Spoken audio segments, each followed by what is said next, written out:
Students, आ गए आप सब लोग। आप लोग का फिर से एक बार स्वागत है मेरे यूट्यूब चैनल फिजिक्स की दुनिया पर। यहाँ पर मैं जी चौधरी आपको क्लास 11 की फिजिक्स पढ़ा रही हूँ, जिसमें हम अपने ऑलरेडी कई चैप्टर्स को कवर कर चुके हैं। आज हम चैप्टर स्टार्ट करने वाले हैं वर्क एंड एनर्जी। तो आज उस चैप्टर से रिलेटेड मैं सिर्फ एक ही टॉपिक आपको पढ़ाने वाली हूँ, और वो टॉपिक हमारा होने वाला है वर्क। ध्यान से पढ़िएगा स्टूडेंट, बहुत इंटरेस्टिंग टॉपिक है, बहुत मजा आने वाला है आप लोगों को भी और मुझको भी। पर्सनली मुझे तो पढ़ाने में बड़ा ही मजा आता है और उस चीज़ को पढ़ने में भी बड़ा मजा आता है। तो चलिए बिना देरी के हम अपना वीडियो स्टार्ट करते हैं। आइए मेरे साथ हम शुरू करते हैं अपना चैप्टर। क्या टॉपिक स्टार्ट करने वाले हैं हम? Work. What is work? Work क्या होता है? कार्य। वर्क यानी कार्य। किसे बोलते हैं वर्क? जब हम कुछ करते हैं तो हम उसे बोलते हैं ना वर्क किया है हमने। तो एक्चुअल में वर्क है क्या? देखो स्टूडेंट्स, अगर मैं यहाँ पर बैठी हुई हूँ और मुझे यहाँ से यहाँ जाना है तो अपनी पोजीशन को चेंज करना पड़ेगा। सबसे पहले क्या चेंज करना पड़ेगा? मुझे पोजीशन को चेंज करना पड़ेगा। अब दो कंडीशन हो सकती है मेरे पास, या तो हो सकता है मैं बहुत ज़्यादा एनर्जेटिक हूँ। क्या है? एनर्जेटिक। तो जब हम एनर्जेटिक होते हैं तो हम क्या करते हैं? हम फटाक से उठते हैं और तुरंत अपनी पोजीशन चेंज करके यहाँ पहुँच जाते हैं। या फिर हम बहुत ज़्यादा थके हुए होते हैं, कई बार कंडीशन ऐसी होती है कि हम थके हुए होते हैं, हमारा कुछ करने का मूड नहीं होता, हम उठना नहीं चाहते हैं। तो वहाँ पे क्या होता है? हमारी लो एनर्जी। क्या होती है? यहाँ पे लो एनर्जी होती है। और जब हमारी एनर्जी लो होती है तो हमें यहाँ से यहाँ पहुँचने में भी बहुत आलस आता है।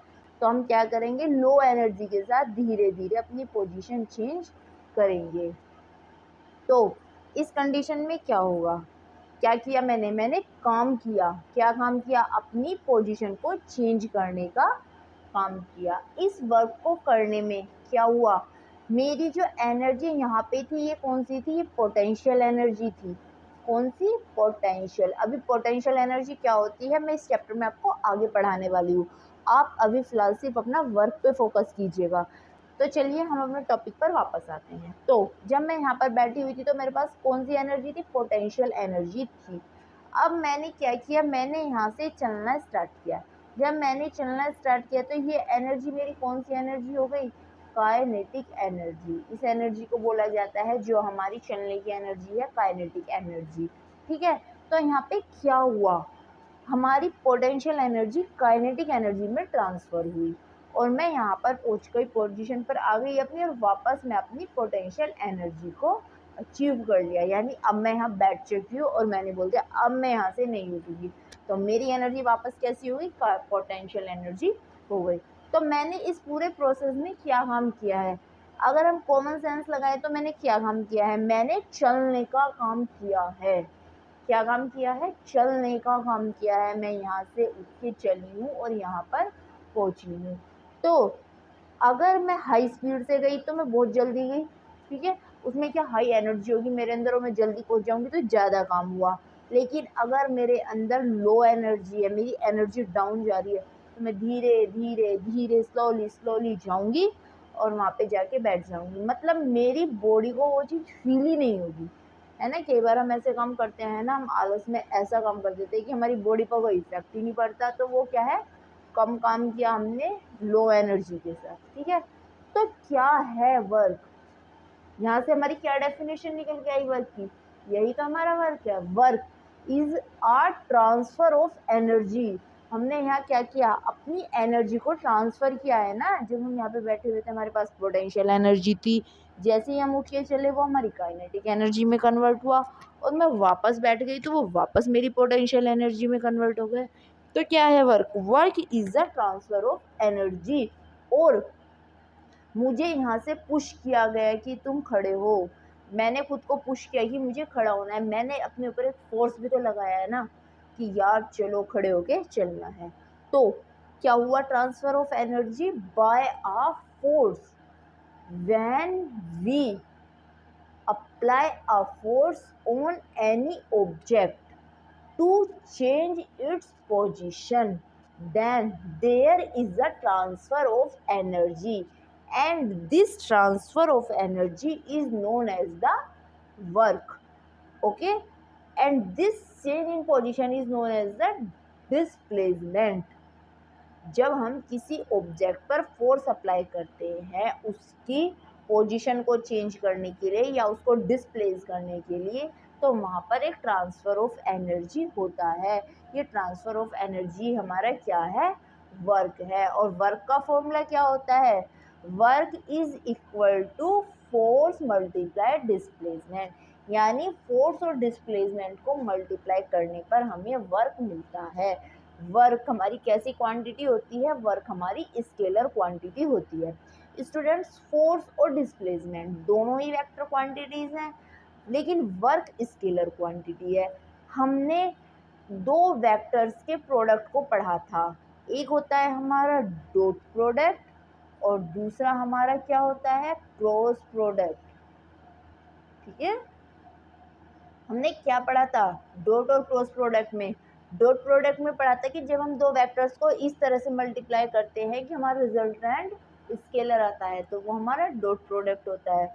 और जब हम दो वेक्टर्स को इस तरह से मल्टीप्लाई करें कि रिजल्ट भी हमारा वेक्टर आए, तो उस मल्टीप्लाई को हम क्रॉस मल्टीप्लाई बोलते हैं। ठीक है, तो यहाँ पे हमारा क्या है? वर्क हमारी स्केलर क्वांटिटी है, फोर्स और डिस्प्लेसमेंट हमारी वेक्टर क्वांटिटी है।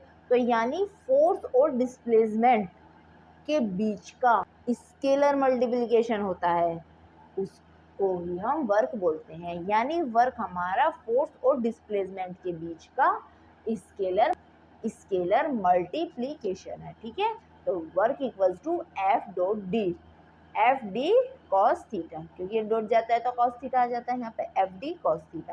ये कैसी क्वांटिटी है? स्केलर। वर्क की यूनिट क्या होती है? फोर्स की यूनिट क्या होती है? फोर्स की यूनिट होती है हमारी न्यूटन, और डिस्प्लेसमेंट यानी डिस्टेंस, डिस्टेंस की यूनिट कितनी होती है? Metre.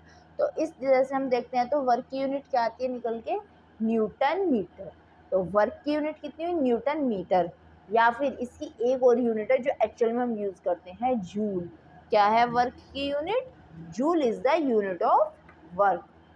Joule is the unit of work. अब इसका नाम जूल कैसे पड़ा है? ये हमारे एक ब्रिटिश साइंटिस्ट थे, जेम्स प्रेस्कॉट जूल, उन्हीं के नाम पर इसका नाम यूनिट का जूल रखा गया। ठीक है, डायमेंशन क्या होती है वर्क की? वर्क हमारा क्या होता है? डायमेंशन वैसे तो M L square T minus two होती है, लेकिन मैं एक बार आपको डिफाइन करके बता रही हूँ। Work force F multiply D, F होता है हमारा एम ए मल्टीप्लाई डी, तो इसकी एम की क्या होगी? एम। ए की क्या होती है? एल टी माइनस टू, और डी की कितनी होती है? एल। तो वर्क की होती है M L square T minus two. हमारे वर्क की यूनिट कितनी होती है? M L square T minus two. और इस तरह से हम इसकी यूनिट भी बोल सकते हैं, किलोग्राम मीटर स्क्वायर पर सेकेंड स्क्वायर। ठीक है, तो हम इस तरह से वर्क की तीन यूनिट देख सकते हैं, newton metre, joule and kilogram metre square पर सेकंड स्क्वायर। इतना क्लियर है? ये थीटा क्या है? F D cos theta. तो इसमें थीटा क्या है? थीटा हमारे फोर्स और डिस्प्लेसमेंट के बीच का एंगल है। यही हमारा बताता है, ये एंगल से ही हम पता कर सकते हैं कि हमारा वर्क मैक्सिमम है, मिनिमम है, नो वर्क है या फिर क्या है। ठीक है, इसी से हम पता करते हैं। कैसे पता करते हैं ये हम अपना आगे जानेंगे। तो हम इस बात से ये कह सकते हैं कि फोर्स और डिस्प्लेसमेंट के बीच का एंगल बहुत इंपॉर्टेंट है। फोर्स और डिस्प्लेसमेंट हमारे वर्क के अंदर की फीचर्स हैं, बहुत इंपॉर्टेंट फीचर है। क्या इंपॉर्टेंस है इनकी, या फिर इस एंगल की क्या इंपॉर्टेंस है? देखिए, अगर हमारे किसी भी वर्क डन में, किसी भी प्रोसेस के अंदर अगर डिस्प्लेसमेंट जीरो हो जाता है, क्या? डिस्प्लेसमेंट जीरो, फिर हम उस ऑब्जेक्ट पर कितना ही फोर्स क्यों ना अप्लाई कर ले, मैक्सिमम फोर्स क्यों ना अप्लाई कर ले, लेकिन वर्क डन जीरो ही रहेगा। यानी बिना ऑब्जेक्ट को डिस्प्लेस हुए हम उसमें वर्क डन मान ही नहीं सकते हैं कि हमने कोई वर्क भी किया है। इसका एक बहुत अच्छा एग्जांपल है, जैसे कि हम कोई वॉल पुश करने की कोशिश करते हैं, मैं इसको ऐसे पुश करने की कोशिश कर रही हूँ या फिर कोई किसी वॉल को पुश करने की कोशिश करता है, हम बहुत ज़्यादा वहाँ पर फोर्स लगाते हैं, बहुत ज़्यादा एफर्ट लगाते हैं, लेकिन क्या हमारी वॉल पुश हो पाती है? नहीं। तो वहाँ पे हमने कितना भी फोर्स लगाया, कितना भी एफर्ट लगाया, लेकिन वर्क डन क्या है वहाँ पे? ज़ीरो, क्योंकि वहाँ पे कोई काम हमारा होता हुआ दिखाई नहीं दिया। इसी तरह से अगर हम सर्कुलरली मूव कर रहे हैं ना, सपोज कोई ह्यूमन यहाँ से चलना स्टार्ट किया और वो ऐसे ऐसे घूमता घूमता वापस यहाँ पे आ गया, तो उसने काम तो बहुत किया, चलने का काम किया, लेकिन यहाँ पे डिस्प्लेसमेंट कितना है, यहाँ पे डिस्प्लेसमेंट है 0। तो साइंस की लैंग्वेज में हम बोलेंगे कि वर्क डन 0 है। तुम जहाँ से चले तुम वापस वहीं आ गए, तुमने कोई भी काम नहीं किया। ठीक है, तो डिस्प्लेसमेंट होना बहुत जरूरी है वर्क डन के लिए। तो अगर displacement if D is equals to 0 तो so work done is also 0। Okay, इसी तरह से अगर हमारा फोर्स 0 है, if F is equals to 0, अगर हम किसी ऑब्जेक्ट पर कोई फोर्स अप्लाई नहीं करेंगे तो वर्क डन हमारा क्या होगा, 0। क्योंकि कुछ भी करने के लिए, कितना भी इजी से इजी, कितना भी टफ से टफ काम करना हो, हमें फोर्स तो लगाना ही पड़ेगा। और भी कुछ नहीं करना पड़ेगा, एटलीस्ट हमें अपने हाथ पैर तो घुमाने पड़ेंगे ही।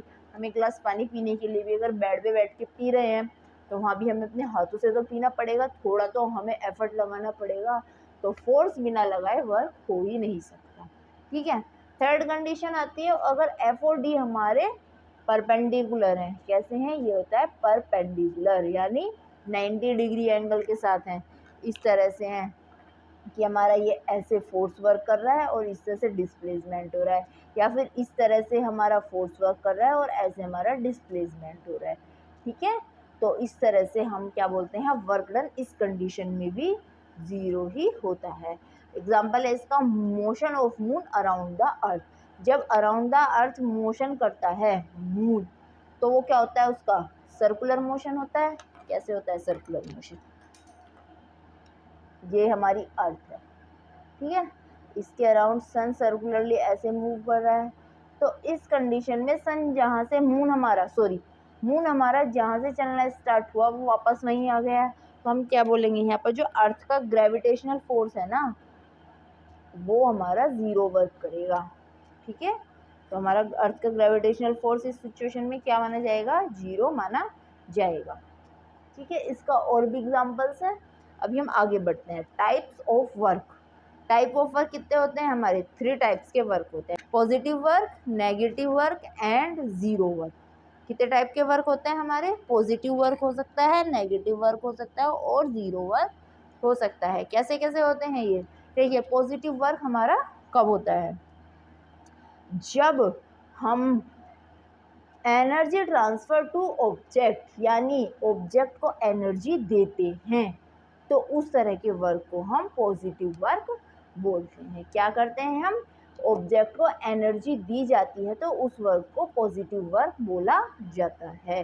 कैसे, जैसे कि ये कोई मार्कर है यहाँ पे रखा हुआ है, ठीक है, मैंने इसको ऐसे पुश किया, इसको एनर्जी दी और ये आगे चला गया। इस तरह के वर्क को हम क्या बोलेंगे, पॉजिटिव वर्क बोलते हैं। इस पॉजिटिव वर्क में क्या हुआ, देखो ये यहाँ पे था मार्कर, मैंने इसको एनर्जी ऐसे दी, ये डिस्प्लेस भी ऐसे ही हुआ और इसको फोर्स भी ऐसे ही मिला। मैंने क्या किया, ये यहाँ रखा हुआ था, इसको फोर्स दिया, इसको फोर्स ऐसे दिया, ये डिस्प्लेस भी ऐसे ही हुआ और फोर्स भी इसको ऐसे मिला। तो इस कंडीशन में हमारा क्या होगा, फोर्स और डिस्प्लेसमेंट दोनों की डायरेक्शन क्या होगी, सेम, यानी थीटा हमारा 0 डिग्री होगा। यहाँ हमारा W जो होता है ना, वो होता है एफ डी कॉस थीटा, और कॉस थीटा की वैल्यू कितनी होती है हमारी, कॉस थीटा होता है -1 to +1, यानी उसकी मिनिमम वैल्यू -1 और मैक्सिमम वैल्यू +1 होती है। कॉस थीटा की वैल्यू +1 कब होती है, theta is equal to 0 degree पर। तो 0 डिग्री पर हमारे वर्क मैक्सिमम आता है। ठीक है, तो इस तरह से कह सकते हैं हम, जब फोर्स और डिस्प्लेसमेंट, यानी जिस डायरेक्शन में हमारा डिस्प्लेसमेंट हो रहा है, अगर हम उसी डायरेक्शन में फोर्स अप्लाई कर रहे हैं तो उस तरह के वर्क को हम पॉजिटिव वर्क बोलते हैं, यानी हम ऑब्जेक्ट को एनर्जी दे रहे हैं, ना कि उससे एनर्जी ले रहे हैं। ठीक है, नेक्स्ट आता है हमारा नेगेटिव वर्क। नेगेटिव वर्क क्या होता है, नेगेटिव वर्क होता है एनर्जी ट्रांसफर फ्रॉम ऑब्जेक्ट। जब ऑब्जेक्ट से ही एनर्जी ट्रांसफर की जाती है, यानी ऑब्जेक्ट से एनर्जी ली जाती है, तो उस तरह के वर्क को हम नेगेटिव वर्क बोलते हैं। जैसे कि हमारा फ्रिक्शन होता है, थ्रोइंग एन ऑब्जेक्ट अपवर्ड होता है, ये सब हमारे किसके एग्जाम्पल हैं, नेगेटिव वर्क के। फ्रिक्शन में क्या होता है, फ्रिक्शन में इसकी डायरेक्शन कैसे होती है, पहले ये बताती हूँ फिर मैं आपको फ्रिक्शन बताती हूँ। देखो नेगेटिव वर्क में क्या होता है, अगर ऑब्जेक्ट इस तरह से हम फोर्स लगा रहे हैं ना इस डायरेक्शन में, तो ऑब्जेक्ट हमारी ऑपोजिट इस डायरेक्शन में डिस्प्लेस होगी, यानी जिधर हमने फोर्स अप्लाई किया ना वो उससे उल्टी डायरेक्शन में डिस्प्लेस होगी। तो उस तरह के हम वर्क को जब हमें ऑब्टेन होगा, उसमें जो एनर्जी ट्रांसफर होगा उसे हम नेगेटिव वर्क बोलते हैं। जैसे कि मैंने एग्जांपल दिया फ्रिक्शन फोर्स का, या फिर अगर हम किसी ऑब्जेक्ट को वर्टिकली अपवर्ड फेंकते हैं, थ्रो करते हैं, तो वो भी हमारा नेगेटिव वर्क में ही आता है। कैसे आता है, देखो सपोज ये फ्लोर है, इस तरह से यहाँ पे एक बॉल है, कोई बच्चा खेल रहा है, वो अपनी बॉल को इस तरह से थ्रो करता है कि बॉल लुढ़कते हुए आगे चली जा रही है। क्या होगा, थोड़ी देर बाद बॉल रुक जाएगी। क्यों रुक जाएगी, देखो क्या होगा, बॉल आगे जा रही है तो वो ऐसे सीधी जा रही है, यानी आगे की डायरेक्शन में डिस्प्लेस हो रही है, लेकिन उस पर जो फ्रैक्शन फोर्स है वो किधर काम कर रहा है, इधर, क्योंकि फ्रैक्शन मोशन के ऑपोजिट डायरेक्शन में होता है। और जब फ्रैक्शन इधर काम कर रहा है तो यानी वो उससे एनर्जी को ले रहा है, ऑब्जेक्ट से जो एनर्जी ट्रांसफर चल रहा है वो उससे एनर्जी ले रहा है, और जब वो उससे एनर्जी लेगा तो हमारा वर्क कैसा होगा, नेगेटिव, और थोड़ी देर बाद हमारी ऑब्जेक्ट रुक जाएगी। ठीक है, तो यहाँ पे क्योंकि अपोजिट हो रहा है दोनों का, दोनों चीजें, तो जैसे जितनी आगे बोल जाएगी उसको फ्रैक्शन को उतनी ही ज़्यादा एनर्जी की ज़रूरत पड़ेगी, उसे अपनी साइड धकेलने की कोशिश कर रहा है। ऑब्जेक्ट इस तरह से डिस्प्लेस हो रही है, फ्रैक्शन कोशिश कर रहा है कि उसको इस तरह से खींच ले, तो यहाँ पे हमारा ऑब्जेक्ट से एनर्जी ली जा रही है और वर्क हो जाएगा नेगेटिव। अब इसका ये कॉन्सेप्ट हम थीटा का निकाल रहे हैं यहाँ से, जब ये ऑपोजिट डायरेक्शन में तो थीटा इन दोनों के बीच में 180 डिग्री हो गया, और कोस 180 डिग्री की वैल्यू होती है -1, तो यहाँ पे वर्क कितना हो जाएगा हमारा, मिनिमम। तो अगर अपोजिट डायरेक्शन में फोर्स वर्क कर रही हैं तो वहाँ पे हमारा वर्क नेगेटिव होता है। इसी तरह से जब हम ऑब्जेक्ट को ऐसे वर्टिकली अपवर्ड थ्रो करते हैं ना, तो क्या होता है, डिस्प्लेस तो वो ऐसे हो रही है, लेकिन ग्रेविटी कैसे वर्क कर रही है, ऐसे, तो ये भी हमारा ऑपोजिट मोशन हुआ, तो यहाँ पे भी हमारा नेगेटिव वर्क होगा। ठीक है, नेक्स्ट आता है हमारा जीरो वर्क। जीरो वर्क क्या होता है, जीरो वर्क ये होता है जब हमारा डिस्प्लेसमेंट जीरो हो। क्या हो, अगर हमारी ऑब्जेक्ट का डिस्प्लेसमेंट ही जीरो हो गया, यानी ऑब्जेक्ट हमारी डिस्प्लेस ही नहीं हुई, तो इस तरह के वर्क को हम जीरो वर्क बोलेंगे। यहाँ पे जो एनर्जी ट्रांसफर हो वो क्या हुआ, जीरो वर्क। ये कब होगा, ये होता है हमारा जब हमारी ऑब्जेक्ट के डिस्प्लेसमेंट और उस पर अप्लाई फोर्स के बीच 90 डिग्री एंगल होता है, यानी वो एक दूसरे के परपेंडिकुलर होते हैं। इसका एग्जाम्पल है carry a bag in hand. कैसे है ये इसका एग्जाम्पल, आइए मैं आपको बताती हूँ। Carry a bag in hand मान सकते हैं, या फिर हम मान सकते हैं कि carry something at your head. ये एक ह्यूमन है, ये अपने हेड पे कुछ लेके चल रहा है, या फिर इसने अपने हैंड्स में एक बैग को कैरी किया हुआ है इस तरह से। ठीक है, इसने हैंडल पकड़ा हुआ है। मैं ज़्यादा अच्छी आर्टिस्ट नहीं हूँ, तो मुझसे अच्छी फिगर बनाने की उम्मीद ही मत रखना कि मैं अच्छे से आपको अच्छी पिक्चर ड्रॉ करके एक्सप्लेन करवाऊंगी। ठीक है, यहाँ आपको मुझसे काम चलाना पड़ेगा। हाँ, मैं एक्सप्लेन बहुत अच्छे से करूँगी अपने टॉपिक को, इस बात की मेरी गारंटी है, इसमें आपको कोई दिक्कत नहीं होगी। एक नहीं, अगर आपको प्रॉब्लम है तो मुझसे 10 बार सवाल पूछेंगे, मैं 10 ही बार आपको जवाब दूंगी। ठीक है, एक्सप्लेनेशन में कोई कमी नहीं होगी, समझाने में आपको कोई कमी नहीं छोड़ूंगी मैं, लेकिन ड्राइंग के मामले में बेकार है मेरा मामला। ठीक है, तो चलो हम अपने टॉपिक पर वापस आते हैं। सपोज ये अपने हैंड में बैग लेके जा रहा है, ये ह्यूमन इस तरह से जा रहा है, ओके, ऐसे जा रहा है।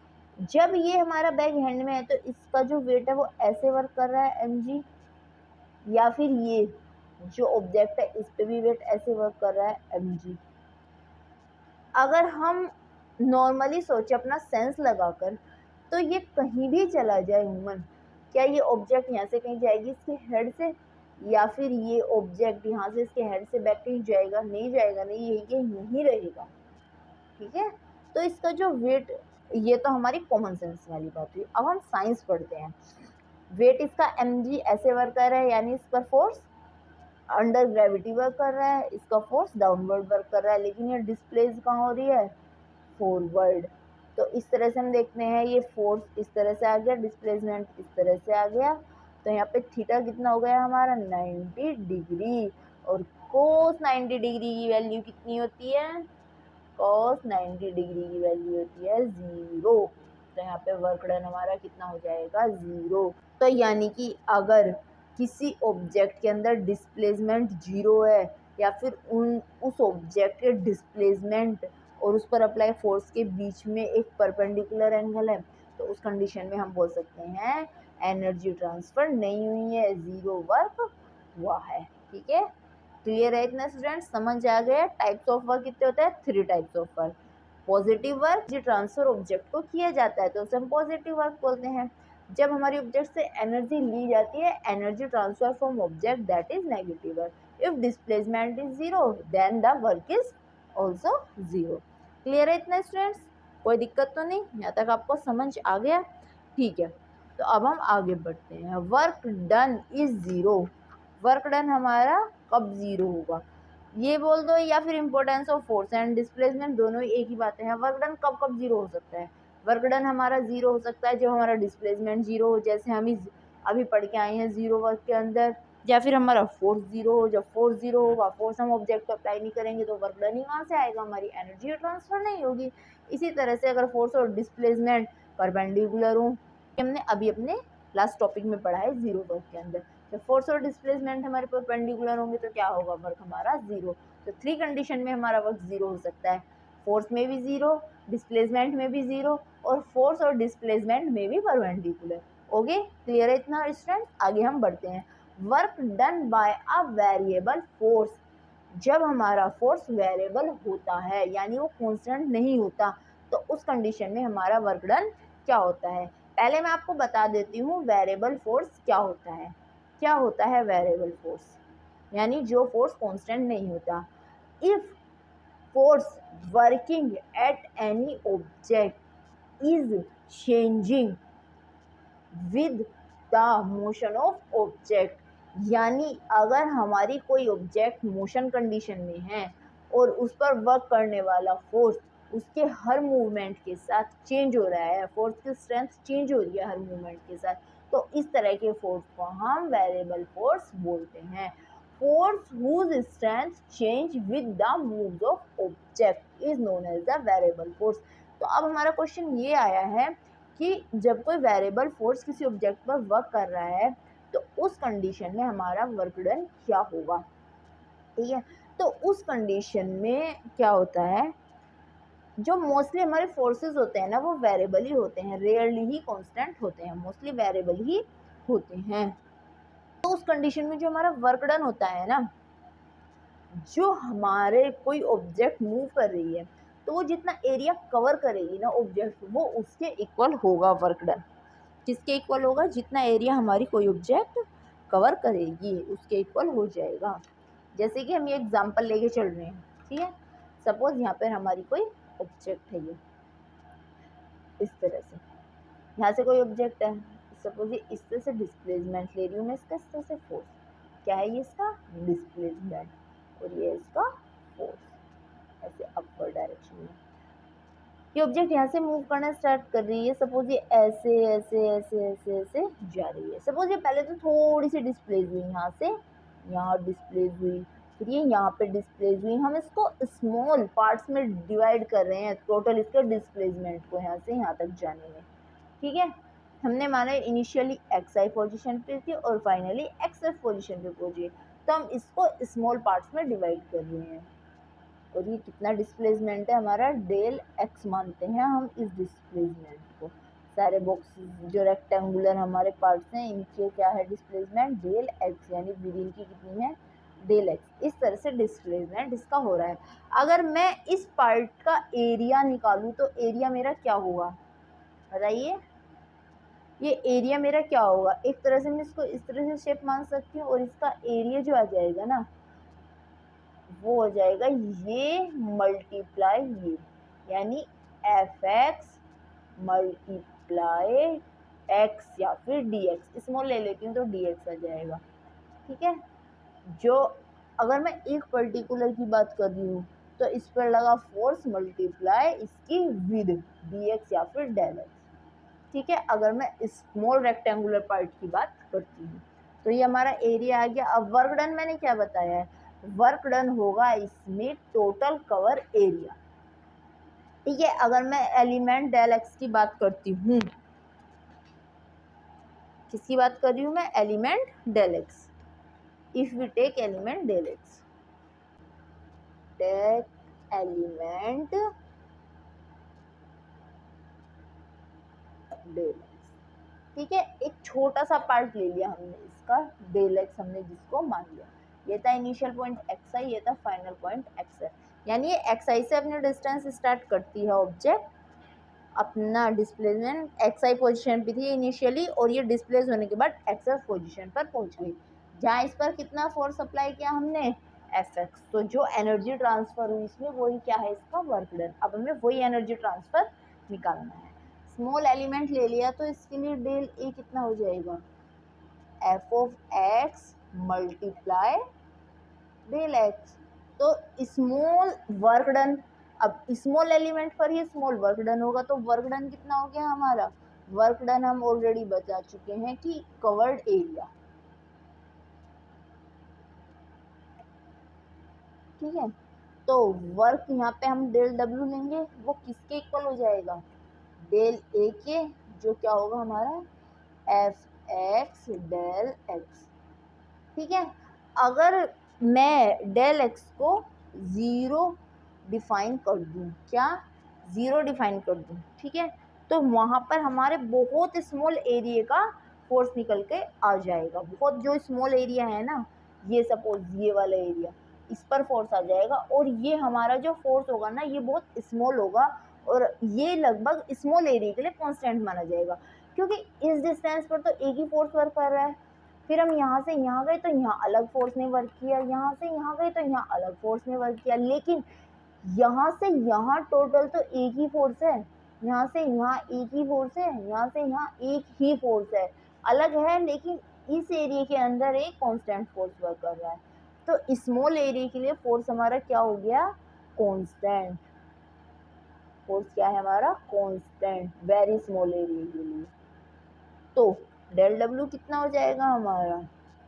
F of X del X, और यहाँ पे लिमिट कितनी हो जाएगी हमारी? Del X tends to zero. जब ये हमारा del X tends to zero हो गया, तो ये जो डेल एक्स होगा ना, इसको हम डी एक्स लिख सकते हैं। अब कितना लिख सकते हैं? D x. अब हम क्या करेंगे? टोटल, अगर हम टोटल ग्राफ की बात करें, ए बी सी डी, अगर मैं टोटल एरिया में वर्क डन निकालूं तो कैसे निकालूंगी? तो टोटल वर्क डन कितना हो जाएगा मेरा? टोटल वर्क डन क्या करूंगी मैं इसमें? इनिशियल पोजीशन थी मेरी एक्स आई और फाइनल पोजीशन होगी एक्स एफ, तो मैं इसको एक्स आई और एक्स एफ के बीच इंटीग्रेट कर दूंगी, क्योंकि एफ एक्स तो यहाँ पे हमारा कांस्टेंट हो चुका है।